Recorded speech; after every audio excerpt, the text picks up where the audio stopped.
વિષય વાણિજ્ય પત્ર વ્યવહાર અને સેક્રેટરીયલ પ્રેક્ટિસ, વિભાગ બીજો, ચેપ્ટર નંબર 4. એની અંદર પ્રશ્ન છે સભ્યપદ મેળવવાની રીતો. એની અંદર આપણે જોઈએ તો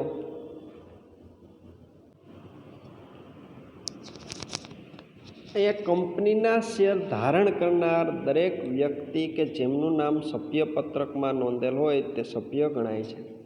તો કે એ કંપનીનો સભ્ય ગણાય કોણ? તો કે જે વ્યક્તિનું નામ કંપનીના સભ્યપત્રકની અંદર નોંધેલ હોય તે વ્યક્તિ કંપનીનો શું ગણાય? તો કે સભ્ય ગણાય છે. એ કંપનીનું સભ્યપદ મેળવવા માટે જુદી જુદી રીતો છે, એ નીચે મુજબ છે. તો આ પ્રશ્ન છે એ આપણે 3 માર્ક્સની અંદર અથવા તો 4 માર્ક્સની અંદર પૂછાઈ શકે છે. પ્રશ્ન શું પૂછે? તો કે ભાઈ સભ્યપદ મેળવવાની રીતો. એની અંદર જોઈએ તો નંબર 1 કીધું છે આવેદનપત્રમાં સહી દ્વારા. અહીંયા કંપનીના આવેદનપત્રની સ્થાપનાની કલમમાં સહી કરનાર વ્યક્તિ નોંધણીનું પ્રમાણપત્ર મળેથી આપોઆપ સભ્ય બને છે. તો કે ભાઈ અહીંયા વ્યક્તિ છે એ સભ્ય ક્યારે બનશે?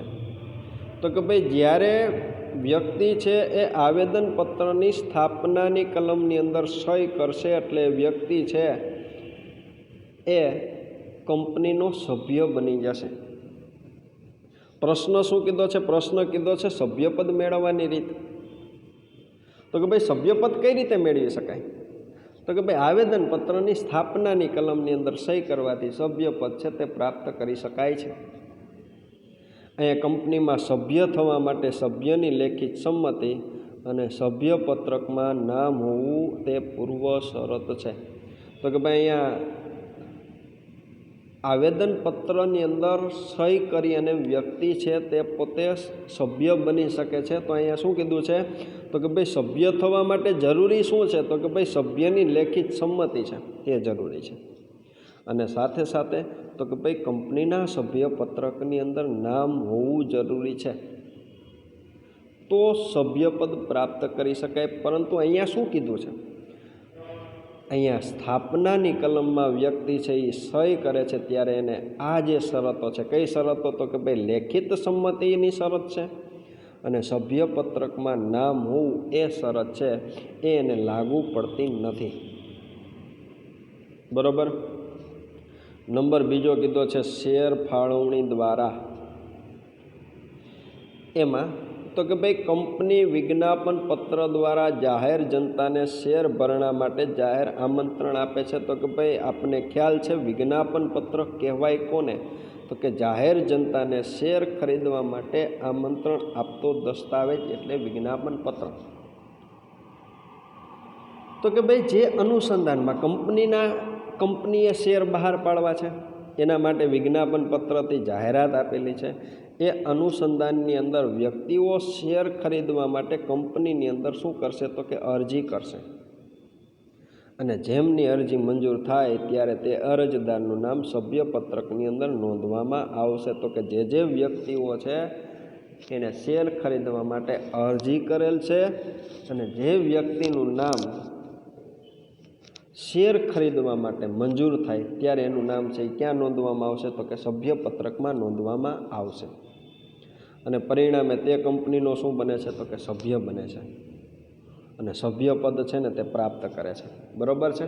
આવી રીતના વ્યક્તિ છે કંપનીનો સભ્ય બને અને સભ્યપદ છે પોતે પ્રાપ્ત કરે છે. પ્રશ્ન તો કે ભાઈ સભ્યપદ મેળવવાની રીત.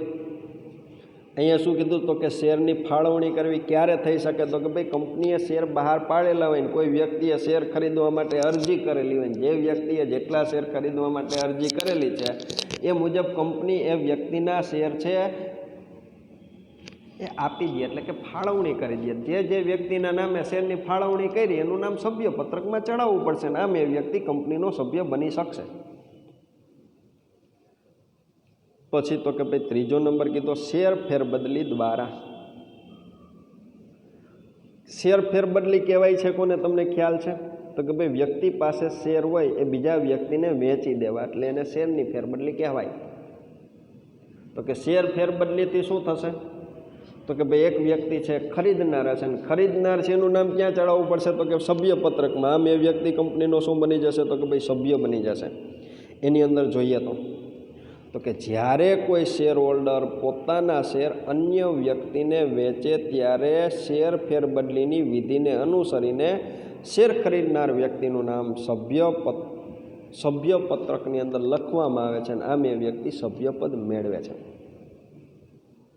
અહીંયા આપણે કઈ બાબત વિશે વિચારવાનું છે? તો કે ભાઈ ખરીદનારની બાબત વિશે વિચારવાનું છે, વેચનારની બાબત વિશે વિચારવાનું નથી. ખરીદનાર છે ને સભ્યપદ પ્રાપ્ત કરશે એ બાબતથી આપણે વિચારવાનું છે, બરાબર. અહીંયા જે શેર હોલ્ડર છે પોતાની પાસે રહેલા શેર અન્ય વ્યક્તિને વેચી દેશે ત્યારે જે વ્યક્તિ શેર ખરીદનાર રહેશે એ વ્યક્તિ કંપનીનું શું મેળવશે? તો કે સભ્યપદ મેળવશે. આવી શેર ફેરબદલી કંપની ધારાની જોગવાઈ અને કંપનીના નિયમન પત્રને આધીન કરી શકાય છે. તો કે આવી ફેરબદલી કરી શકાય કઈ રીતે? તો કે ભાઈ કંપની ધારાની જોગવાઈ મુજબ કરી શકાય, કંપનીના નિયમન પત્ર મુજબ કરી શકાય. શું? તો કે શેરની ફેરબદલી, બરાબર. એના પછી તો કે ભાઈ ચોથો નંબર કીધો છે કાયદાકીય હસ્તાંતરણ દ્વારા. શું કીધું છે? તો કે ભાઈ શેરની ફેરબદલી કરવી. કાયદાકીય હસ્તાંતરણ એટલે શું? તો કે ભાઈ કાયદા દ્વારા થતી શેરની ફેરબદલી, અને કાયદાકીય હસ્તાંતરણ કહેવામાં આવે છે. કેવા સંજોગોમાં થાય? તો કે કોઈ શેરધારક અસ્થિર મગજનો જાહેર થયો હોય, કોઈ શેરધારક છે એ અવસાન પામેલો હોય, ને કોઈ શેરધારક છે નાદાર જાહેર થયો હોય ત્યારે શેરની ફેરબદલી છે એ કાયદા દ્વારા કરવામાં આવે છે, અને શેરની છે એ ફરજિયાત ફેરબદલી છે એ થાય છે, બરાબર છે. એમાં આપણે જોઈએ તો કે ભાઈ જ્યારે કોઈ શેરધારકનું અવસાન થાય કે નાદાર અથવા અસ્થિર મગજનો જાહેર થાય ત્યારે કાયદાની પ્રક્રિયા દ્વારા ફરજિયાત શેરની ફેરબદલી આવશ્યક બને છે. તો કે ભાઈ કોઈ શેરધારક છે એનું અવસાન થાય, શેરધારક છે તે નાદાર જાહેર થાય, શેરધારક છે તે અસ્થિર મગજનો જાહેર થાય ત્યારે કાયદાની પ્રક્રિયાથી શેરની ફેરબદલી છે તે થઈ શકે છે, બરાબર છે. તો આવા સંજોગોમાં તેના વારસદાર કે કાયદેસરના પ્રતિનિધિ છે ને એ શું બની જાય છે? તો કે ભાઈ સભ્ય બને છે. તો જેના પરિણામે શું થશે? તો કે ભાઈ તેમનું નામ સભ્યપત્રકની અંદર દાખલ થતાં સભ્યપદ મેળવે છે. અહીંયા આપણે વાત કરેલી છે કોઈ શેરધારક તો કે ભાઈ અસ્થિર મગજનો જાહેર થયો હોય, કોઈ શેરધારક તો કે નાદાર જાહેર થયો હોય, કોઈ શેરધારક તો કે ભાઈ એનું અવસાન થયું હોય. તો કે આવા સંજોગોની અંદર એની પાસે રહેલા શેર છે એ કોને મળે છે? તો કે ભાઈ એના કાયદેસરના પ્રતિનિધિને મળે છે. એટલે કે ભાઈ કાયદેસરનો પ્રતિનિધિ છે એ કંપનીનો સભ્ય બનશે. હવે કાયદેસરનો પ્રતિનિધિ છે એ સભ્ય બનશે એટલે એનું નામ ક્યાં દાખલ થશે? તો કે સભ્યપત્રકની અંદર દાખલ થશે. આમ એ વ્યક્તિ કંપનીનો શું બનશે? તો કે સભ્ય બનશે, બરાબર. અહીંયા કાયદાકીય પ્રક્રિયા દ્વારા થતી શેરની ફેરબદલી માટે કંપની સમક્ષ પોતાના અધિકાર પત્રો રજૂ કરવા પડે છે. એ તમને પ્રશ્ન પૂછે ફરજિયાત ફેરબદલીમાં કાયદેસરના પ્રતિનિધિએ પોતાના નામે શેરની ફેરબદલી કરવા માટે શું રજૂ કરવું પડે છે? તો કે ભાઈ અધિકાર પત્ર છે તે રજૂ કરવા પડે છે. પૂરું. નંબર 5મો તો કે ભાઈ અવેજ તરીકે મેળવેલ શેર દ્વારા. તો કે ભાઈ અહીંયા શેર મેળવેલા છે પણ કઈ રીતે મેળવેલા છે? તો કે અવેજથી મેળવેલા છે. તો કે ભાઈ કંપની અસ્તિત્વમાં આવે અને ધંધો શરૂ કરે ત્યાં સુધીમાં અનેક નિષ્ણાત વ્યક્તિઓની સેવા લેવી જરૂરી બને છે. એ કંપની જ્યારે અસ્તિત્વમાં આવશે ત્યારે અને કંપની જ્યારે ધંધો શરૂ કરશે ત્યારે અનેક નિષ્ણાત વ્યક્તિઓ છે એની સેવા લેવી જરૂરી છે. આવી સેવા આપનાર વ્યક્તિઓની તેમની સેવા કે કામગીરીના મહેનતાણા બદલ પૂર્ણ ભરપાઈ થયેલા શેર કંપની અવેજમાં આપે છે. તો કે અવેજ એટલે કે બદલો. એ કંપનીને અસ્તિત્વમાં લાવી છે તો એના માટે કેટલાક વ્યક્તિઓ છે એની પાસેથી સેવા લેવી જરૂરી છે. અને એણે જે સેવા આપેલી છે એના બદલામાં એ વ્યક્તિને મહેનતાણાના બદલામાં શું આપશે તો કે ભાઈ પૂર્ણ ભરપાઈ થયેલા શેર. અને જે વ્યક્તિને આવી રીતના શેર મળેલા છે એ વ્યક્તિનું નામ સભ્યપત્રકની અંદર નોંધવું પડશે અને આમ એ વ્યક્તિ છે એ કંપનીનું સભ્યપદ મેળવી શકશે. આમ એ વ્યક્તિ કંપનીનો સભ્ય બની શકશે. બરોબર. નંબર 6 કીધો છે સભ્ય તરીકેનો ખોટો દેખાવ કરીને. તો કે જ્યારે કોઈ સભ્ય પોતાના શેર અન્યને વેચે ત્યારે તેના સભ્યપદનો અંત આવે છે. શેરધારક પોતાના શેર છે એ કોને વેચશે તો કે અન્યને વેચે ત્યારે એના સભ્યપદનો શું આવશે તો કે અંત આવે. તે વ્યક્તિ પાસે સભ્યપદ નથી છતાંય કંપનીના સભ્યપત્રકની અંદર પોતે નામ ચાલુ રહેવા દે. અહીંયા એવી ઘટના બનેલી છે કે કોઈ વ્યક્તિએ પોતાની પાસે રહેલા શેર એ બીજા વ્યક્તિને તો વેચી નાખેલા છે, પરંતુ સભ્યપત્રકની અંદર હજુ એ વ્યક્તિનું નામ છે, એટલે કે એણે શેરની ફેરબદલી કરેલી નથી. પોતે સભ્ય છે તેવો દેખાવ કરે છે, પોતે કંપનીનો સભ્ય છે એવું પોતે દર્શાવે છે અને આભાસી વર્તન દ્વારા સભ્ય તરીકેના હકનો ઉપયોગ કરે છે. પોતે એવા વર્તનથી એવું દર્શાવે છે કે ભાઈ પોતે જ કંપનીનો સભ્ય છે અને પરિણામે સભ્ય તરીકેની જવાબદારી ઉદ્ભવે ત્યારે વર્તમાનમાં તે સભ્ય નથી તેવી દલીલો કરે તે માન્ય ગણાતી નથી. તો કે ભાઈ અહીંયા વ્યક્તિએ પોતાના શેરનું વેચાણ કરેલું છે, બરાબર છે, પોતાના સભ્યપદનો પોતે અંત આવવા દીધેલો નથી, કારણ કે એણે સભ્યપત્રકની અંદર હજી એનું નામ છે. તો આવું જે વર્તન છે ને આભાસી વર્તન કહેવામાં આવે છે, બરાબર છે. તો અહીંયા શું થશે તો કે ભાઈ જે વ્યક્તિનું નામ સભ્યપત્રકની અંદર હોય ને એ વ્યક્તિની કંપની પ્રત્યેની જવાબદારી ઉદ્ભવે. એટલે કે શેરના નાણાં ચૂકવવાની જવાબદારી કોની ઉદ્ભવે તો કે જે વ્યક્તિનું નામ સભ્યપત્રકની અંદર છે, એટલે કે જે વ્યક્તિ છે એ સભ્ય તરીકેનો ખોટો દેખાવ કરે છે એ વ્યક્તિની જવાબદારી ઉદ્ભવે. ભવિષ્યની અંદર કોઈ જવાબદારી ઉદ્ભવે ત્યારે એ વ્યક્તિ એવી દલીલ કરે કે ભાઈ પોતે સભ્ય નથી તો એને માન્ય ગણાતી નથી, કારણ કે કાયદાની દ્રષ્ટિએ તેને સભ્ય તરીકેના હક મળતા નથી, પરંતુ સભ્ય તરીકે એ વ્યક્તિ શું બને છે તો કે ભાઈ જવાબદાર બને છે. આપને વિકલ્પ પૂછે, શું વિકલ્પ પૂછે તો કે ભાઈ આભાસી સભ્ય તરીકેનું વર્તન જવાબની અંદર શું આવશે તો કે ભાઈ જવાબદાર બને છે. ક્લિયર. પછીનો નંબર તો કે 7મો નંબર એની અંદર આપણે જોઈએ તો ત્યાગપત્રનો ઉપયોગ કરીને.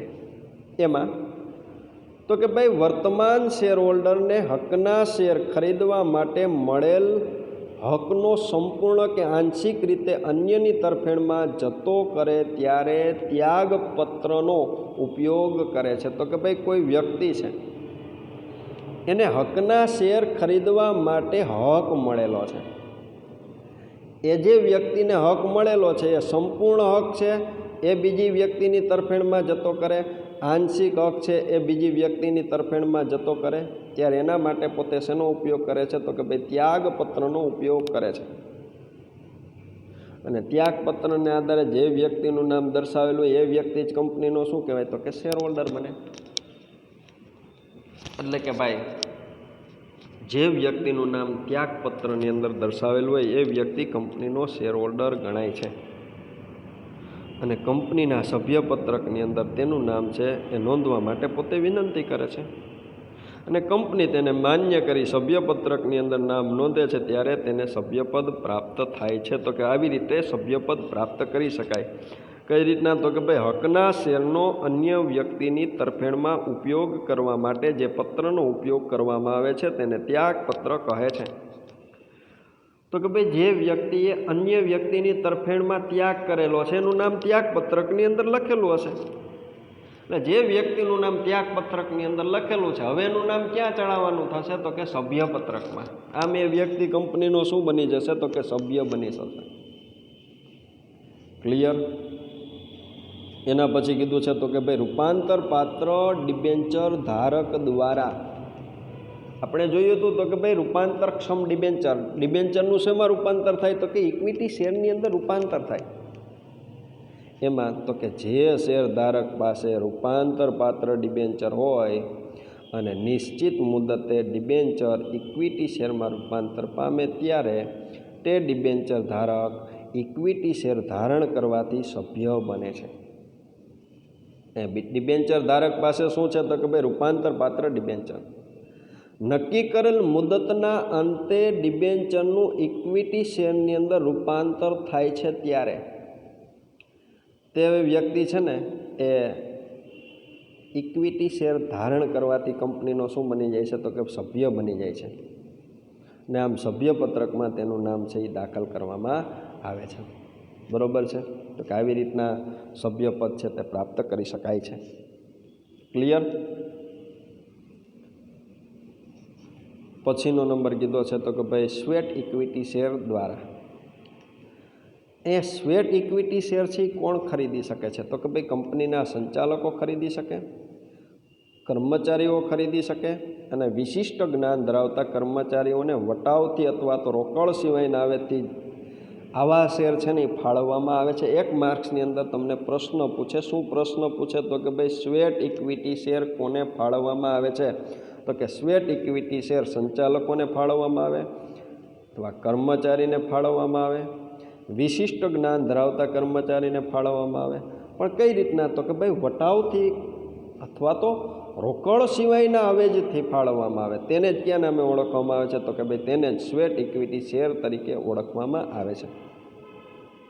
બરાબર. આ પ્રકારના શેરધારકનું નામ સભ્યપત્રકમાં નોંધ કરવાથી સભ્યપદ પ્રાપ્ત થાય છે. તો કે આવો જે શેરધારક છે એનું નામ શેની અંદર દાખલ કરવાનું છે તો કે ભાઈ સભ્યપત્રકની અંદર એનું નામ દાખલ કરતાં એ વ્યક્તિ છે એ સભ્યપદ પ્રાપ્ત કરે છે. બરાબર. તો કે અહીંયા આપણે પ્રશ્ન પૂરો કરેલો છે. શું પ્રશ્ન હતો તો કે ભાઈ સભ્યપદ છે કઈ રીતે પ્રાપ્ત કરી શકાય. તો એની અંદર આપણે જોઈએ તો સભ્યપદ છે એમાં પહેલો નંબર કીધો આવેદનપત્રની અંદર સહી દ્વારા સભ્યપદ મેળવી શકાય. બીજો નંબર તો કે ભાઈ શેરની ફાળવણી દ્વારા શેર છે તે સભ્યપદ મેળવી શકાય. શેરની ફેરબદલી દ્વારા તો કે ખરીદનાર વ્યક્તિ છે એ સભ્યપદ છે તે પ્રાપ્ત કરે છે.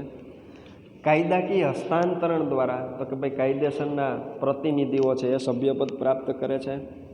પછી અવેજ તરીકે મેળવેલ શેર દ્વારા એ વ્યક્તિઓ છે એ પોતે સભ્યપદ છે એ પોતે પ્રાપ્ત કરે છે. પછી તો કે ભાઈ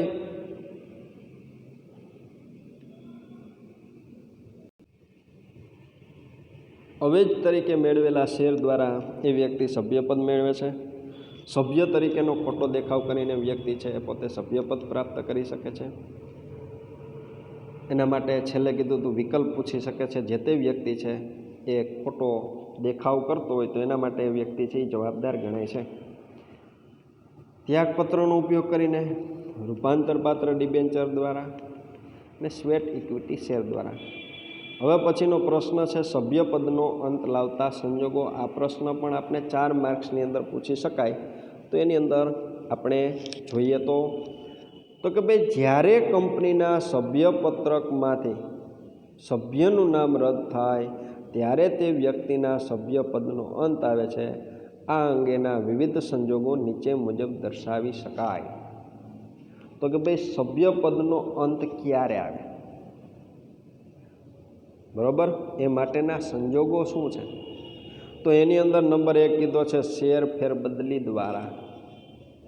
તો કે ભાઈ કંપનીનો સભ્ય પોતાના તમામ શેર અન્ય કોઈ વ્યક્તિ કે વ્યક્તિઓને વેચે ત્યારે શેરની ફેરબદલી પ્રક્રિયાને આધારે શેર વેચનારનું નામ સભ્યપત્રકમાંથી રદ થાય છે અને પરિણામે વેચનારના સભ્યપદનો શું આવે છે તો કે ભાઈ અંત આવે છે. અગાઉ સભ્યપદ પ્રાપ્ત કરવાની રીતની અંદર પણ શું હતું તો કે શેર ફેરબદલી દ્વારા. અહીંયા પ્રાપ્ત કરવું હતું તો શું હતું તો કે ભાઈ ખરીદનાર વ્યક્તિ છે એના નામે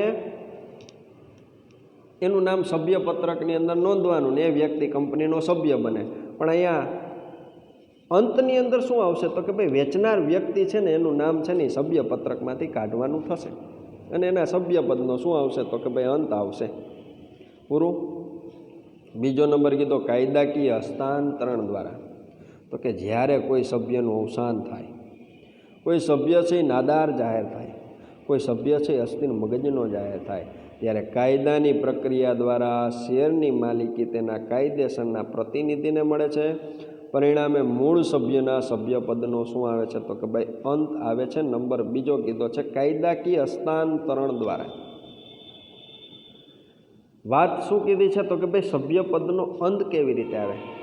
સભ્યપદ પ્રાપ્ત કરવાની રીતમાં પણ કાયદાકીય હસ્તાંતરણ હતું. એમાં શું હતું તો કે ભાઈ કાયદેસરના પ્રતિનિધિને શેર મળતા હોવાથી એ વ્યક્તિ છે એ સભ્યપદ પ્રાપ્ત કરી શકે છે. અને અહીંયા તો કે ભાઈ એનો જે કાયદેસરનો જે વ્યક્તિ છે, શેર ધરાવનાર જે વ્યક્તિ છે, એ વ્યક્તિનું અવસાન થાય, એ વ્યક્તિ અસ્થિર મગજનો જાહેર થાય કે નાદાર જાહેર થાય, તો આવા સંજોગોની અંદર એના શેર છે એ કાયદેસરના પ્રતિનિધિને મળે છે. પણ આપણે જોવાનું છે શું તો કે ભાઈ સભ્યપદનો અંત લાવવાનો છે. એટલે જેના પરિણામે જે મૂળ સભ્યો છે ને એના સભ્યપદનો અંત આવશે. ક્લિયર? એના પછી નંબર ત્રીજો કીધો છે શેર જપ્તી દ્વારા. તો કે ભાઈ કંપનીએ શેર પરના હપ્તા મંગાવ્યા હોય અને નિયત મુદતમાં શેર હોલ્ડર હપ્તાની રકમ ન ભરે ત્યારે યોગ્ય કાર્યવાહી બાદ તેના શેર જપ્ત કરવામાં આવે છે. તો કે ભાઈ અહીંયા કંપનીએ શેર બહાર પાડેલા છે, કંપનીએ શેર બહાર પાડેલા છે ને કોઈ વ્યક્તિએ શેરની ખરીદી કરેલી છે. શેરની ખરીદી કરેલી છે અને કંપનીની પાસેથી હપ્તા મંગાવેલા છે અને નક્કી કરેલ સમય મર્યાદાની અંદર કોઈ વ્યક્તિ છે એટલે કે શેર હોલ્ડર છે હપ્તાની રકમ ચૂકવી શકતો નથી, તો કંપની છે એના શેર શું કરશે તો કે ભાઈ જપ્ત કરશે. અને પરિણામે શેર હોલ્ડરનું નામ ક્યાંથી તો કે ભાઈ સભ્યપત્રકમાંથી રદ થતાં સભ્યપદનો શું આવશે તો કે અંત આવશે. તો કે આવી રીતના પણ સભ્યપદનો અંત આવે છે. જોકે શેર જપ્તી અંગેની જોગવાઈ કંપનીના નિયમન પત્રમાં હોવી જોઈએ. એ પ્રશ્ન પૂછે શેર જપ્તી અંગેની જોગવાઈ ક્યાં હોવી જોઈએ તો કે નિયમન પત્રમાં. બરાબર. બીજું શું યાદ રાખવાનું છે તો કે ભાઈ અહીંયા શેર જપ્ત થવાથી એ વ્યક્તિનું નામ સભ્યપત્રકમાંથી રદ કરવામાં આવશે ને જેના પરિણામે એ વ્યક્તિના સભ્યપદનો અંત આવશે. પછી તો કે ભાઈ શેર લિયનનો ઉપયોગ કરે ત્યારે. અહીંયા શેર લિયન એટલે શું તો કે લિયન એટલે કે વિશેષ હક કહેવાય કોને તો કે ભાઈ જ્યારે દેવાદાર છે ને દેવું ચૂકવવાની અંદર કસૂરવાર પુરવાર થાય ત્યારે દેવાદારની લેણદાર પાસે જે મિલકત પડેલી છે એ મિલકત વેચવાનો ને એની લેણી નીકળતી રકમ વસૂલ મેળવવાનો જે અધિકાર ધરાવે છે ને એને લિયન તરીકે ઓળખવામાં આવે છે. તો કે ભાઈ આવી રીતના શેર ઉપર કંપનીનું લિયન હોય એટલે કે શેર ઉપર કંપનીનો વિશેષ હક હોય ને કંપની છે એ વિશેષ હકનો ઉપયોગ કરે. તો કે એની અંદર આપણે જોઈએ તો કે ભાઈ કંપનીના નિયમન પત્રમાં શેર લિયન અંગેની જોગવાઈ હોય તો કંપની પોતાની લેણી રકમ વસૂલ કરવા માટે શેર હોલ્ડરને નોટિસ આપે છે. અહીંયા આપણે જોઈએ તો શેર લિયન અંગેની જોગવાઈ શેમાં હોવી જોઈએ તો કે ભાઈ કંપનીના નિયમન પત્રમાં શેર લિયન અંગેની જોગવાઈ હોવી જરૂરી છે. બરાબર. અહીંયા લિયન અંગેની જોગવાઈ હોય અને કંપની છે એની લેણી રકમ વસૂલ કરવા માટે શેર હોલ્ડરને નોટિસ આપે અને જ્યારે કંપની શેર લિયનના હકનો ઉપયોગ કરી પોતાનું લેણું વસૂલ કરવા શેર હોલ્ડરના શેર વેચી દે ત્યારે તેના મૂળ શેર હોલ્ડરના સભ્યપદનો અંત આવે છે. તો કે ભાઈ એ કંપની તેની લેણી નીકળતી રકમ વસૂલ કરવા માટે શેર હોલ્ડર પાસે જે શેર પડેલા છે બરાબર છે એ માટે કંપની છે એ લિયનનો ઉપયોગ કરે અને પોતાનું લેણું વસૂલ કરવા માટે એ શેર હોલ્ડરના શેર વેચી દે ત્યારે મૂળ શેર હોલ્ડર છે ને એના સભ્યપદનો શું આવશે તો કે અંત આવશે. બરાબર. એના પછી નંબર 5મો કીધો છે રિડીમેબલ પ્રેફરન્સ શેરના નાણાં પરત કરે ત્યારે. રિડીમેબલ પ્રેફરન્સ શેર એટલે કે પરત કરી શકાય એવા પ્રેફરન્સ શેર. તો કે ભાઈ કંપનીએ રિડીમેબલ પ્રેફરન્સ શેર બહાર પાડ્યા હોય અને શરતો અનુસાર મુદત પૂરી થતાં કંપની શેર પરત લઈ નાણાં ચૂકવી આપે છે. કોને તો કે ભાઈ ખરીદનાર વ્યક્તિને. અને પરિણામે શેર હોલ્ડરના સભ્યપદનો શું આવે છે તો કે ભાઈ અંત આવે છે. એ રિડીમેબલ પ્રેફરન્સ શેર એટલે કે પરત કરી શકાય તેવા પ્રેફરન્સ શેર. એ કંપનીએ બહાર પાડેલા છે. હવે આવા શેર છે એની મુદત છે ને એ પૂરી થાય છે. એટલે મુદત પૂરી થતાં જે શેર હોલ્ડરો છે એની પાસે આવા શેર છે એ કંપનીને પાછા આપી દેશે અને કંપની છે એને નાણાં પાછા આપી દેશે. એટલે જે વ્યક્તિ છે એ કંપનીને આવા શેર પરત કરશે. પરત કરવાથી એ બધા વ્યક્તિઓનું નામ છે એ સભ્યપત્રકમાંથી કાઢવું પડશે. આમ એ બધા વ્યક્તિઓ છે એના સભ્યપદનો શું આવશે તો કે ભાઈ અંત આવશે. બરાબર. એના પછી તો કે ભાઈ 6ઠ્ઠો નંબર આપણે કીધો છે શેર વહેંચણી રદ કરાવે ત્યારે. એમાં તો કે ભાઈ કંપની ધારામાં જણાવેલ નિયમિત શેર વહેંચણી માટેની જોગવાઈનો ભંગ થતો હોય ત્યારે અસર પામતા શેરધારકો શેર વહેંચણી રદ કરાવે છે. તેથી સભ્યપદનો શું આવે છે તો કે ભાઈ અંત આવે છે. તો કે ભાઈ કંપનીએ જ્યારે શેર વહેંચણી કરેલી હોય અને આવી શેર વહેંચણી છે એ કેવી હોય તો કે ભાઈ નિયમિત ન હોય. બરાબર છે. શેર વહેંચણીની જોગવાઈ છે તેનો ભંગ થતો હોય.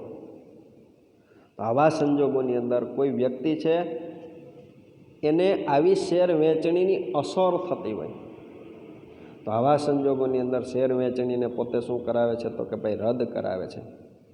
જેના પરિણામે શું થશે તો કે ભાઈ જેના પરિણામે એના સભ્યપદનો અંત આવશે. બરાબર. પછીનો નંબર 7મો કંપની સમેટી લેવામાં આવે ત્યારે. તો કે ભાઈ કંપની પોતાનો ધંધો બંધ કરે કે સમેટી લે અથવા તો ફડચામાં જાય ત્યારે કંપનીના અંત સાથે જ સભ્યપદનો શું આવે છે તો કે ભાઈ અંત આવે છે. તો કે ભાઈ આ બધી પ્રક્રિયા છે એ કાયદા દ્વારા થતી હોય છે. બરાબર છે. તો કે ભાઈ કાયદાની પ્રક્રિયા દ્વારા જ કંપની છે તેનો અંત લાવી શકાય, કંપનીને ફડચામાં લઈ જઈ શકાય.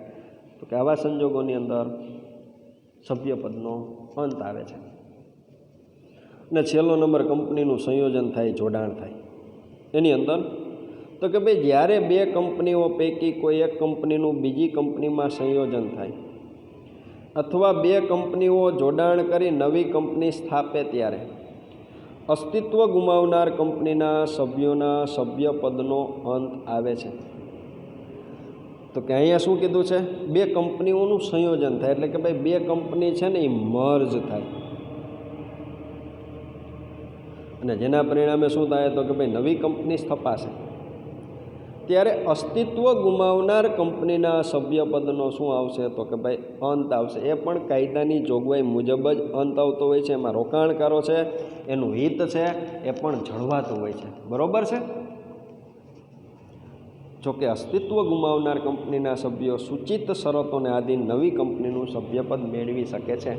તો કે ભાઈ એવી શરતો દાખલ કરેલી હોય તો એ શરતોને આધીન શું થશે તો કે ભાઈ જે તે સભ્ય છે એ સભ્યો કંપનીનું સભ્યપદ મેળવી શકશે. પરંતુ આપણે કઈ બાબત વિશે અભ્યાસ કરીએ છીએ, કઈ પ્રશ્નની ચર્ચા કરીએ છીએ તો કે ભાઈ સભ્યપદ મેળવવાની, સભ્યપદનો અંત લાવતા સંજોગો.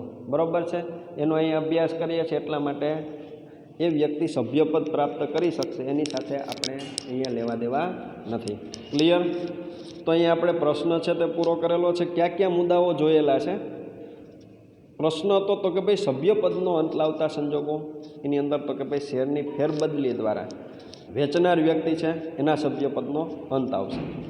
કાયદાકીય હસ્તાંતરણ દ્વારા તો કે ભાઈ જે વ્યક્તિ છે એનું અવસાન થયું છે, કોઈ વ્યક્તિ છે અસ્થિર મગજનો જાહેર થયો છે, કોઈ વ્યક્તિ નાદાર જાહેર થયો છે તો એ વ્યક્તિના સભ્યપદનો અંત આવશે.